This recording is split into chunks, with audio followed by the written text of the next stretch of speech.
Freddie Mercury, he was one of the most talented, creative and innovative singers in the history of rock music. Things didn't start easy for Freddie though. He had a very challenging childhood. However, his real skill and passion for singing was what really persevered him to pursue the career in the industry. He then had this huge opportunity to join a band, and after numerous questionable gig appearances, they rebranded themselves, and Queen, as we know it, were born. The band then went on to perform at concerts, reaching thousands of people in the audience, to then reaching millions all over the globe from one central stage through the use of television and media. As a band, they were able to explore a multitude of genres, from rock, pop to opera, which, if you know, Bohemian Rhapsody was kind of like the USP of that song. They really brought around a whole new era of music. Cool, so you're probably wondering why I'm talking to you about Queen. Freddie Mercury, have come to the right room. But secondly, I'm going to draw a few parallels to their rapid rise to success and what we've seen going on in the digital health landscape. So clinicians have also encountered numerous challenges along their road to delivery of care. However, through the adoption and utilisation of technology, they're really able to kind of improve access to care and really enhance their capabilities. We're now entering this whole, well, kind of already in it, this new era of healthcare where we're really rapidly unravelling the true capabilities that technology has on the delivery and provision of healthcare. So, telehealth or digital health, virtual care, whatever kind of form of e-health you like to call it, has been around for ages. Really, over the last couple of decades, things have really, really skyrocketed. And providers and patients are really starting to reap the benefits of this online model. So with that, the benefits and goals, kind of as you wish, are there too. They're using these tools to improve, optimize systems, improve efficiencies, reduce human error, reduce costs, and over the pandemic, obviously, it was there to kind of reduce the transmission of the disease. So kind of like akin to Queen and their multi-genre image, we've got a multitude of modalities in the digital health space, and that really ranges from chatbots to remote insulin pumps, your online doctor consultations through Zoom or telephone, to like a means of storing records. Pre-pandemic, 80% of hospitals were already utilising electronic health records, and that's like a means of centralising or storing patient data in one easy to kind of find spot. We're now seeing providers use many preventative care kind of tools in their practice to kind of help empower their patients to take control of their health and to essentially reduce admissions to the emergency room. So in America, 50% of adults suffer from at least one chronic care condition. So you can just kind of imagine the financial stress this has on the healthcare system and how these tools can really kind of be used and adopted to alleviate some of that stress. I just mentioned there's been skyrocketing growth over the last decade or so. However, the COVID-19 pandemic has really propelled digital health onto this centre stage, and it's really changed the mindset of people in the delivery of healthcare, and it's kind of brought around some comfort levels in the technology that helps facilitate this. So this year alone in the US, there's been roughly 280 suicides of clinicians just due to stress and burnout. In Canada, for example, pre-pandemic, 17% of doctors said they had suicidal tendencies, compared to 33% during the pandemic. So you can kind of see how much stress that caused and really real issues on the mental health space. So AI, it's obviously a really hot topic at the moment. It's been used all over a multitude of industries. However, it's a really invaluable tool in the healthcare industry. I read a study the other day that's being used to utilise AI to predict physician burnout before it's even happened. So how they do this is they utilise EHRs as a kind of barometer for clinician behaviour. So an EHR can be anything from a doctor signing in to reviewing labs, making prescriptions to signing out, kind of leaving a digital signature as they leave the office for the day. And this AI is then trained to detect anomalies in these behavioural patterns and kind of step in before burnout essentially happens.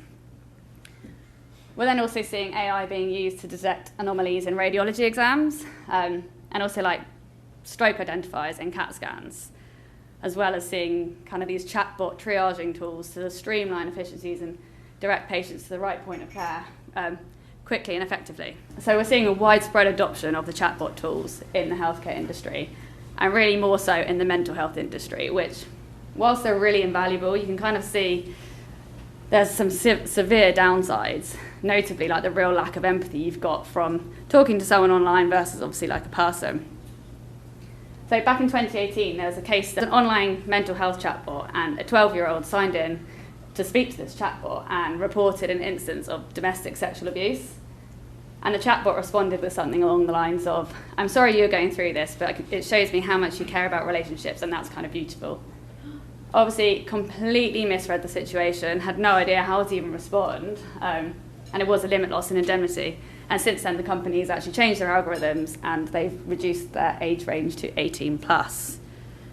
So this chatbot, it wasn't trained on detecting sexual abuse or domestic violence or even eating disorders or drug abuse for that matter. It was really only trained on a really small subset of data. So kind of what I'm getting at is with these AI tools, more so even like with the AI to detect, for instance, malignant tumours in medical images, the data you put into them, data you get out of them, is really only as good as the data you put in. So if it's trained on really inaccurate or small subset of data or synthetic data, you're going to get fake or inaccurate results out. This poses a real problem for these software developing companies in the healthcare space, because to get this good data, they need masses of it. And for masses of it, they need a lot of privacy and patient consent. In the same breath, we need to make sure those that are actually using these tools in their practice are trained accordingly, and essentially to make them, these tools are there to be an efficiency tool, not to be an additional burden on their workflow. Through adopting technology, they're obviously able to expand into territories all over the globe, and they really have to comply with local laws and legislation. Cyber and privacy. So I know we're not really talking about cyber today, but there's a huge exposure for these digital healthcare companies. They're receiving hundreds of millions of rounds of funding levels, and with that, they're really prime targets for cyber criminals. They think they've got these really deep pockets. So ransomware is at an all-time high for digital healthcare companies. And also privacy. Just I actually read like a couple of days ago, Facebook or Meta has just been brought into another class action lawsuit for sharing patient data with their members, like hospital systems. And with that data, they're using it to market certain medical goods and services, which is obviously completely unsolicited and breaches loads of PHI kind of regulations.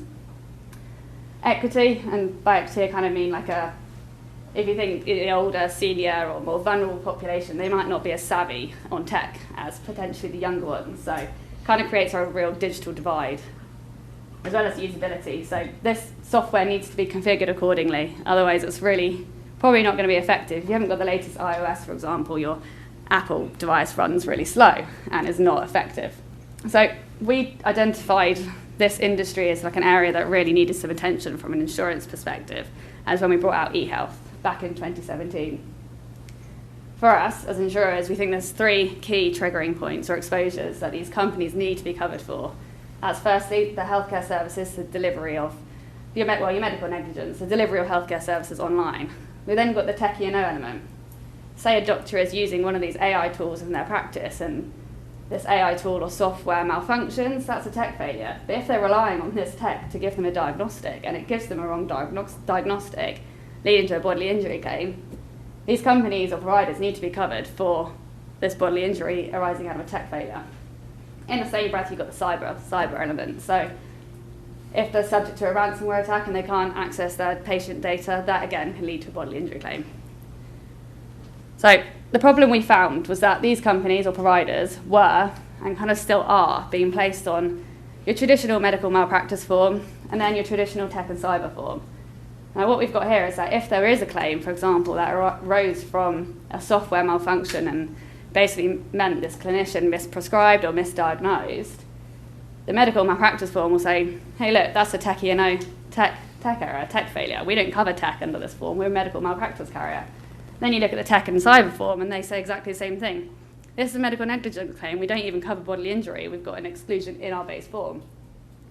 So that really presents this real ambiguity in firstly which policy to trigger in the event of a claim, potentially two deductibles being borne by the insured, or even worse, obviously have the claim denied. So our intent with eHealth was to provide this real bespoke blended solution to kind of encompass and put all of these covers under the one form to avoid any ambiguity and kind of give these insureds comfort that they can grow and not worry that they're not going to be able to survive next year. Some of you might remember the Queen's appearance at Live Aid in 1984. I don't personally, but some might. But light really shone on their unprecedented talent, perseverance, and capabilities. Technology's done the same thing in the healthcare sphere, so it's really enhanced talent as we can reach specialist providers from all over the globe. It's enhanced perseverance and it's certainly enhanced capabilities, as what we can use data for these days is really unparalleled. As it stands, 85% of doctors already utilise some form of digital tool in their practice. So that's 85% of doctors that already have a digital health exposure that they're probably not covered for. And I'm sure, like a solo clinician working in their GP practice, writing notes on their patients, storing it in their drawers or whatever, has skill, sure, but through using technology, they can really enhance their skill and their capabilities. And I started with Freddie, so I'm going to end with Freddie. On his own, he was Freddie Mercury, but together they were Queen.